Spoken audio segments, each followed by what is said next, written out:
యామిని గారు, జగన్మోహన్ రెడ్డి గారు వీళ్ళని జైలుకి వెళ్ళి ములాఖాతులు చేయడంలో దాన్ని మనం ఎలా అర్థం చేసుకోవాలి? ప్రత్యేకించి ఆంధ్రప్రదేశ్ ప్రజలు 5 ఏళ్ళు చూసి ఆయనకు ఒక లెసన్ చెప్పారు. అయినా కూడా ఆయన అదే కంటిన్యూ చేస్తున్నట్టున్నాడు. ఇలాంటి వాళ్ళని వెళ్ళి పలకరించడం, పరామర్శించడం అంటే మద్దతు ఇవ్వడమే కదా, వారు చేసిన తప్పులన్నిటికీ సంఘీభావం తెలియజేయడమే. సో జగన్మోహన్ రెడ్డి ఇట్లా ములాఖాతులు పెట్టుకోవడాన్ని మనం ఎలా చూడొచ్చు? దొంగలు దొంగలు అందరూ కూడా వాళ్ళకి స్నేహం బాగా కుదురుతుంది అనుకుంటా. అదే అంటారు కూడా అట్లాంటి సామెత ఏదో. ఇంకొకటి మనం చూస్తే గనక ఈ వైసీపీ 5 సంవత్సరాల పాలనలో వైసీపీ నాయకులు ఇంక్లూడింగ్ వంశీ, వల్లభనేని వంశీతో సహా ఎంత అయితే ఇసుకల్లో తవ్వుకుంటూ కింద పోయారో, వీళ్ళ పైన ఉన్నటువంటి కేసుల్ని కూడా ఒక్కొక్కటి మనం చూస్తే 1, 2, 3 కాదు. ఇందాక మీరు చెప్పినట్టుగా ఇప్పటి వరకు నందిగాం ఆయన సురేష్ కి 3 వచ్చాయేమో గాని, ఇంకా తవ్వుతూ పోతే గనక వేలాది కేసులు బయటపడినా కూడా ఆశ్చర్యపోక్కర్లేదేమో. వాళ్ళు చేసిన పాపాలు, వాళ్ళు చేసిన నేరాలు, వాళ్ళు చేసిన ఘోరాలు, అరాచకాలు అటువంటివి అన్ని ఉన్నాయి లెక్కలేనంత. అందుకే కదా శిశుపాలుడు కూడా అతని పాపాలు 100 భరించిన తర్వాత శ్రీకృష్ణుడు ఎలా అయితే కనుక ఆయన వధించాడో ఆ రకంగా ప్రజలు బుద్ధి చెప్పారు. ఇప్పుడు వల్లభనేని వంశీ గారు చూడండి, విజయవాడ పక్కనే ఉంటారు కదా, గన్నవరం. అవును. ఆఖరికి శ్మశాన వాటికల్ని కూడా వదలలేదు. ఎంత దారుణం అని అంటే, ఇప్పుడు ప్రజాప్రతినిధి అయ్యింది, ప్రజలకి నువ్వు మంచి చేయకపో, కనీసము అంత్యక్రియలు చేసుకోవడానికి కూడా ఉండేటువంటి శ్మశాన వాటికలను కూడా వదలకుండా అంతలాగా భూదాహంతో అంత కబ్జాలు చేశారంటే ఇంకా ఏమనాలి. ఆఖరి ప్రభుత్వ భూమి కూడా వచ్చి ప్రభుత్వ అధికారుల మీద మా భూమి అని చెప్పిన చెరువుల్ని కూడా ఆయన కబ్జా చేసేసుకుని ఆ చెరువు పక్కన ఆయన అనచర్ తోటి స్థలం కొనిపెట్టి మెల్లిమెల్లిగా ఆక్రమించుకుంటూ పోవడము. ఇదే కాకుండా మీరు ఓవరాల్ గా జగన్మోహన్ రెడ్డి గారి గురించి ఇందాక అన్నారు కదా, ఏ విధంగా మనం చూస్తామనంటే, ఈ 5 సంవత్సరాల్లో ఎంతో మంది దళితులను, మరీ ముఖ్యంగా డాక్టర్ సుధాకర్, ఆయన మనం చూసాము, మాస్క్ గురించి అడిగినందుకు ఆయన పిచ్చివాడిని చేసి ఆయన మరణానికి కారణమైనప్పుడు కూడా నోరు మెదపలేదు జగన్మోహన్ రెడ్డి. ఆయన ఇంటికి కూతవేట దూరంలో కూడా ఎంతో మంది ఒక మహిళ అఘాయిత్యానికి గురైంది. అలానే 5 సంవత్సరాల పాలనలో ఎంతో మంది మహిళల పైన దౌర్జన్యాలు జరిగాయి, అత్యాచారాలు జరిగాయి, మర్డర్లు జరిగాయి. అయినా కూడా ఏ రోజు బయటకు వచ్చి ఎవరిని కలిసి లేదంటే ప్రజలకి ధైర్యం చెప్పే సాహసం చేయలేదు ఆయన. పైగా పరదాలు కట్టుకొని తిరిగేవాడు. అలాంటిది ఈ రోజు మనం చూడండి, వాళ్ళ నాయకులు గనక అంతకుముందు మీరు అన్నట్టుగా పిన్నెల్లి రామకృష్ణారెడ్డి జైల్లో ఉన్నప్పుడు ఈయన వెళ్ళి జైల్లోకి వెళ్ళి పరామర్శిస్తుంటాడు. ఇప్పుడు కూడా రేపు వెళ్తున్నాడు అని చెప్పని వార్తలు కూడా వస్తున్నాయి. అంటే మళ్ళీ మళ్ళీ మళ్ళీ మళ్ళీ ప్రజలు అన్నమాట, ప్రజలు నమ్మినది వాస్తవమే అని చెప్పని దాన్ని నిజం చేస్తున్నారు జగన్మోహన్ రెడ్డి గారు. ఎందుకంటే ఒక సందర్భం కాదు, అన్ని సందర్భాల్లోనూ దీంతో సహా.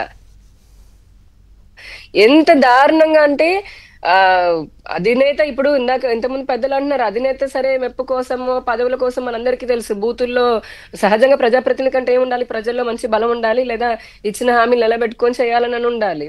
అవేమీ మనకు అవసరం లేదా. జగన్మోహన్ రెడ్డి గారికి ఎంత ఎక్కువ తిట్టాలి, ఎంత కొత్తగా బూతులు నేర్చుకోవాలి, డిక్షనరీలో లేని పదాలన్నీ తెచ్చుకొని అందరినీ క్యారెక్టర్ అసాసినేషన్ చేయాలి, అడ్డం వచ్చినవాడు అడ్డంగా నరికేయాలి, లేదా ట్రాక్టర్లతో చంపేయాలి, ఇసుక గురించి ప్రశ్నిస్తే అధికారులను చంపదెబ్బలు కొట్టాలి, వాళ్ళని బతుకు లేకుండా ఇలా ఎన్ని అక్రమాలు అన్యాయాలు చేస్తే అంత డిగ్రీ పొందుతూ ఉంటుంది. అటువంటి వ్యక్తికి జైల్లోకి వెళ్ళి పరామర్శించడం అని అంటే ఏంటి? మొన్న రీసెంట్ గా జగన్మోహన్ రెడ్డి గారు సర్పంచ్ల పంచాయతీ మండల లెవెల్ మీటింగ్ లో చెప్పినట్టున్నారు కదా, మహా అయితే ఏముంది, జైలుకి వెళ్తాము, 2-3 నెలలు ఉంటాము, లేదా బయటకు వస్తాము అని చెప్పని.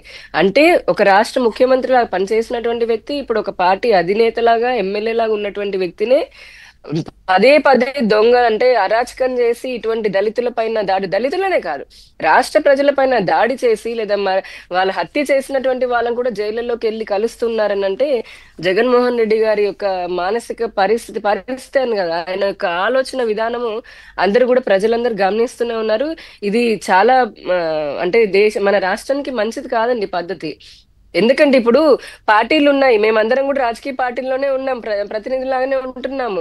ఎవరైనా పార్టీలకు వచ్చిన వారు, అది ఎమ్మెల్యే కానివ్వండి, ప్రతినిధులు కానివ్వండి, ఇంకా నేర్చుకోండి, ఇంకా సబ్జెక్టు పెంచుకోండి, లేదంటే గనక ప్రజలకు ఏ విధంగా సేవ చేయాలని పెంచుకోండి అని చెప్తారు ఎవరైనా పార్టీ వాళ్ళు. కానీ వైసీపీలో అంతా రివర్స్. వాళ్ళు ఏం చెప్తారు, నువ్వు ఇంకా బూతులు నేర్చుకో, ఇంకా ఇంకా కమాన్. మనం చూసాం కదా సజ్జల భార్గవ రెడ్డి వాళ్ళంతా డిజిటల్ కార్పొరేషన్ వరకు కూడా ఏ విధంగా చేశారో. అంటే దగ్గరుండి ట్రైనింగ్ ఇచ్చి మరి ఇంకా కూడా నువ్వు అరాచకాలు, ఈ రోజు 10 కోట్లు నువ్వు దోచేసావా, ఇంకో వచ్చే సంవత్సరానికి 100 కోట్లకు ఎదగాలి, ఇవే అన్నమాట ట్రైనింగ్ ఇచ్చే. చూస్తుంటే అలానే అనిపిస్తుంది. నందిగం సురేష్ కూడా ఆయన మహిళల పైన అసలు ఎంత రూడ్గా బిహేవ్ చేసేవాడు.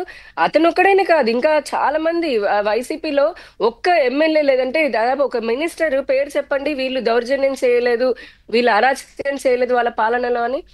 ఆఖరికి ఆడ మంత్రులతో సహా, రోజా లాంటి వాళ్ళతో సహా ప్రతి ఒక్కరూ కూడా కదా, తిరుమల పోయినా దౌర్జన్యమే, ఎక్కడ పొలాల్లోకి పోయినా దౌర్జన్యమే, ఆఖరికి ఓట్లు వేసేటటువంటి ప్రజల దగ్గరికి వెళ్ళి ఈవీఎంలను కూడా పగలగొట్టారు కదా. ఇంతటి దౌర్జన్యవంతమైనటువంటి పాలనను అందించి మళ్ళీ ఇప్పుడు వచ్చి ఇలాంటి నేను పరామర్శలు చేస్తాము అనేది జగన్మోహన్ రెడ్డి కూడా ఆలోచించుకోవాలి. రెండోది, మేము మొదటి నుంచి చెప్తున్నట్టుగా పాపం ఎప్పటికైనా పండుతుంది. ఈ రోజున ప్రభుత్వం ఒకదాంతో నుంచి వీళ్ళు బెయిల్కని ఇంకొక అనకూడదు, కానీ నిజంగా న్యాయస్థానాలు కూడా ఇటువంటి వారికి వీళ్ళు చిన్న చిన్న న్యాయస్థానాల్లో ఉన్నటువంటి రూల్స్ ని పెట్టుకొని తొందరగా బెయిల్స్ తెచ్చుకుంటున్నారేమో గానీ ఇక్కడ నుంచి ఇది ఆరంభం మాత్రమే. తీస్తాము చిట్టా, ఇంకా ఇంకా ముందు తీస్తూనే ఉంటాము. చట్ట ప్రకారమే వాళ్ళు ఎన్నిసార్లు తప్పించుకోవాలని ప్రయత్నించినా మళ్ళీ కూడా అదే చట్టానికి వాళ్ళు దొరకాల్సిందే. ఈ రోజు భయపడిపోయి లొంగిపోతున్నారు, గంటకి బయలు తీసుకొని బయటకు అధికారంలో వస్తున్నారు. అన్ని జగన్మోహన్ రెడ్డి సందర్భాలు అలా ఉండవు కదా. వైసీపీ అధికారంలో ఉన్నప్పుడు ఈ కొంతమంది